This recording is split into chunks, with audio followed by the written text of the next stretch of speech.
It's 2 in the morning and you're lying in bed, phone in your hand, checking your bank account again, even though you already know the numbers. Rent is coming up, the car payment just went through, and after everything clears, there's not much room left to breathe. It's not panic. It's that familiar background pressure that never really turns off. The feeling that one small problem could turn into a big one. But tonight, something feels slightly different. Not dramatic, not exciting, just quieter. Because in another account, one you don't think about very often, there's a small, steady deposit that shows up every month. Nothing impressive, nothing that changes your lifestyle, but it's money you didn't have to trade your time for. And for the first time in a while, you're not running worst-case scenarios in your head. You're not wondering if groceries or gas are going to push things over the edge. You're still not rich, but you're also not right on the edge anymore. That shift doesn't show up in your balance. It shows up in how your body reacts when you think about next month. Your shoulders drop a little. Your breathing slows down. And most people miss this moment because it doesn't look like success.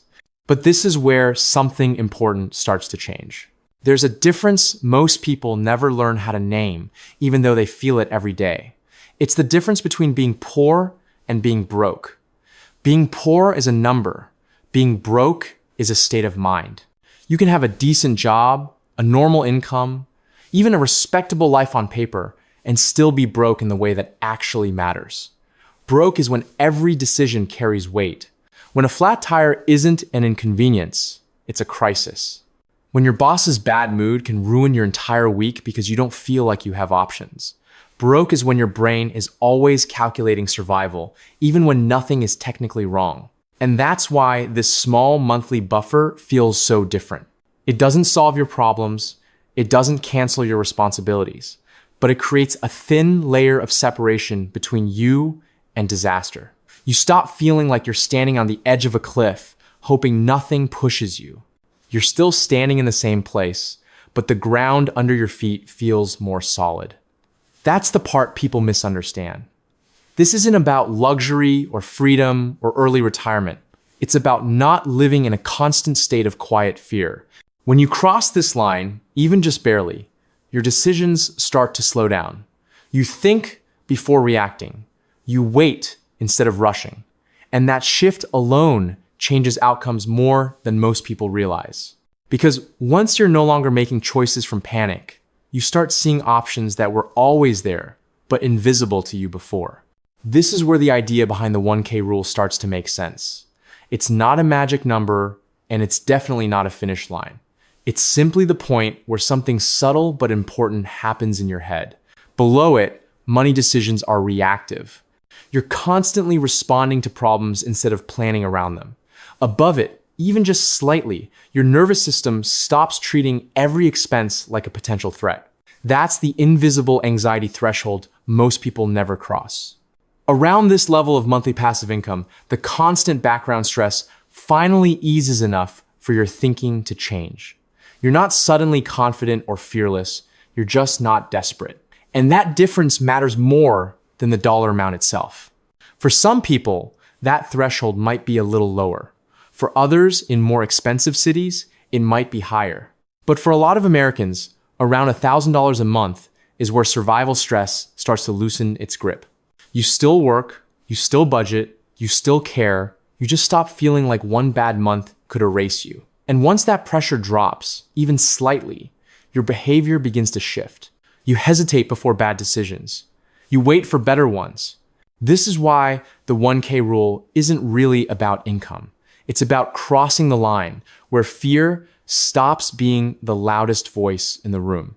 When I first hit that $1,000 a month mark, I thought I understood what it meant.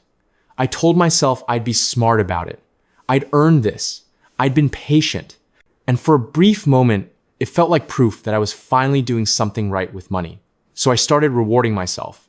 Nothing reckless, just small upgrades that felt reasonable. A slightly better apartment, a nicer car payment, better groceries, more convenience. And for a while, it felt good. But what I didn't realize was that my stress was quietly creeping back in. 6 months later, my lifestyle had adjusted, and that extra income no longer felt like a buffer. It felt normal, expected, necessary, I wasn't less anxious. I was just anxious at a higher price point. The same pressure, the same mental calculations, just wrapped in nicer packaging. That's when it clicked for me. The mistake wasn't earning the passive income. The mistake was treating it like permission to change my life instead of protection to stabilize it. I didn't use that first stream to buy time or flexibility. I used it to upgrade my identity.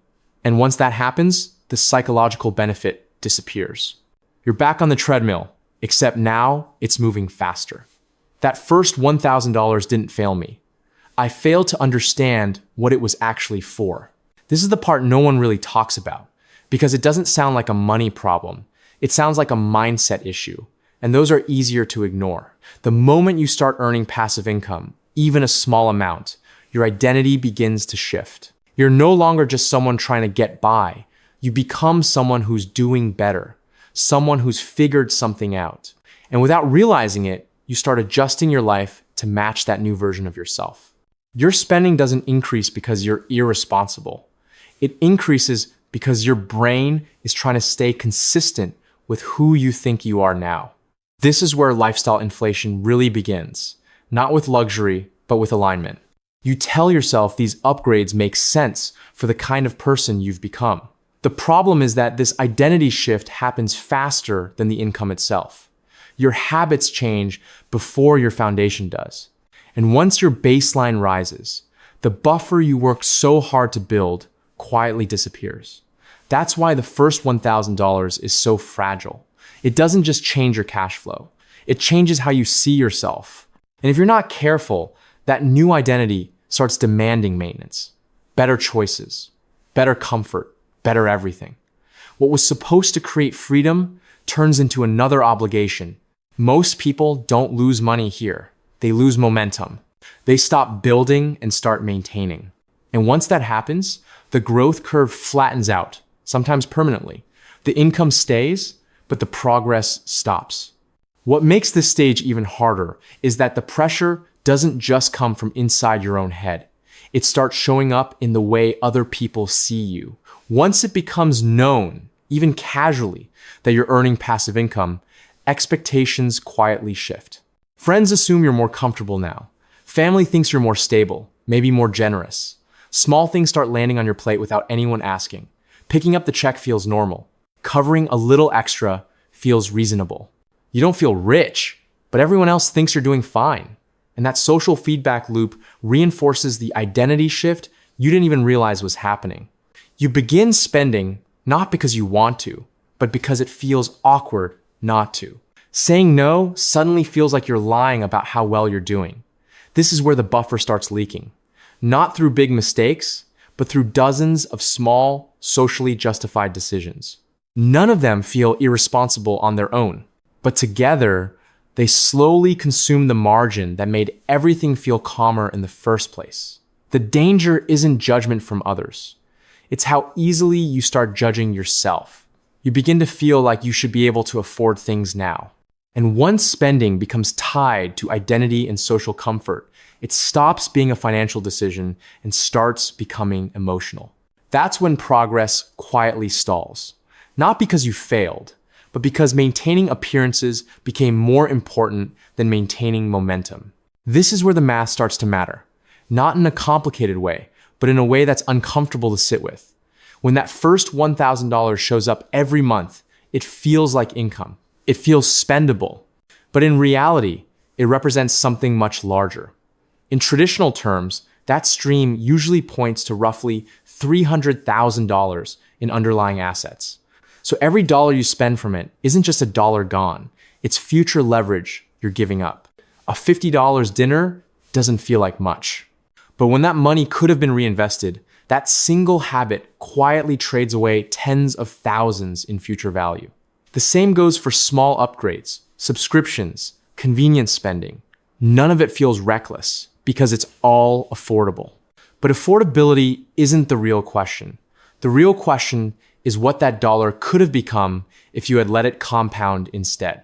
Most people never frame spending this way. They think in terms of monthly cash flow, not long-term purchasing power. We don't consciously choose to be poorer later. We just choose comfort now and let the cost hide in the future. That's why this stage is so deceptive. You don't feel like you're making a bad decision. You feel like you're finally enjoying the results of good ones. And by the time the buffer feels thin again, the opportunity has already passed. Nothing went wrong. You just spent the seed instead of planting it. If you resist that initial urge to treat passive income like a reward, something very different starts to happen. The money doesn't disappear into your lifestyle. It stacks quietly in the background. And that's where the curve begins to bend. Reinvesting that first $1,000 each month doesn't feel exciting at first. It feels boring. Nothing about it signals success. But over time, the effect compounds in ways that are hard to appreciate until you're already deep into it. That same income stream starts generating more income, and then that income begins feeding itself. You're no longer pushing the system forward with effort, you're letting momentum do the work. Instead of needing a big breakthrough, you only need consistency. The monthly number inches upward, not fast enough to brag about, but fast enough to change your trajectory. This is where most people underestimate what's happening. They look at the early stages and assume the progress is too slow to matter. But once reinvestment becomes the default behavior, growth stops feeling fragile. You're not one decision away from losing everything. You're building layers. Each layer makes the next one easier. And slowly, almost without noticing, that original buffer turns into something more durable. Not freedom yet, not escape, but stability that actually grows instead of shrinking. That's the difference between having passive income and building a passive income system. Once that buffer becomes real, even at a modest level, the way you make decisions starts to change in ways that are easy to miss from the outside. You don't suddenly become smarter or more disciplined. You just stop rushing. With a little margin behind you, you're no longer forced to take the first option that shows up. You can wait, you can compare, you can walk away. Career decisions feel different. You negotiate instead of accepting. You consider long-term growth instead of short-term relief. Investment decisions feel calmer too. Market dips don't trigger panic because you're not depending on immediate outcomes to survive. You can afford to let things play out. Even everyday choices shift. You're less reactive, less defensive, less focused on putting out fires. The same person with the same skills and intelligence starts making noticeably better decisions simply because the pressure has eased. This is why people with a small financial buffer often seem more confident or more strategic, even when they aren't. They're operating from a different mental state. Fear narrows options. Stability widens them. And over time, that difference compounds just like money does. Better decisions lead to better positioning, which leads to more opportunities, which reinforces the buffer itself. It becomes a quiet feedback loop. Not dramatic, not flashy, but powerful. And this is why that first $1,000 matters more than most milestones people chase later. The most dangerous part of reaching your first $1,000 in monthly passive income isn't losing it.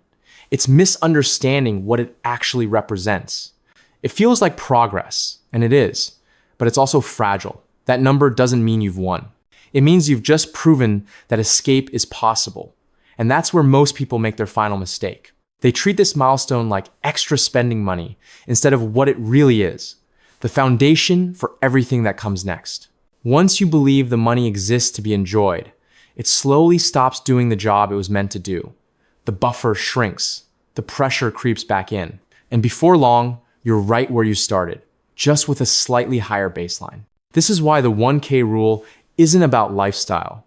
It's about restraint at the exact moment when restraint feels unnecessary. If you protect that first stream, it buys you time. If you spend it, it buys you comfort. And comfort is expensive. Time is priceless. The people who build lasting wealth aren't smarter or more disciplined. They're simply willing to delay the reward a little longer than everyone else. They understand that the first $1,000 isn't the prize. It's the entry fee. And once you respect that, the path forward stops feeling imaginary. It becomes practical, quiet, repeatable, not exciting enough to brag about, but strong enough to change your future. And that's the real power of the 1K rule.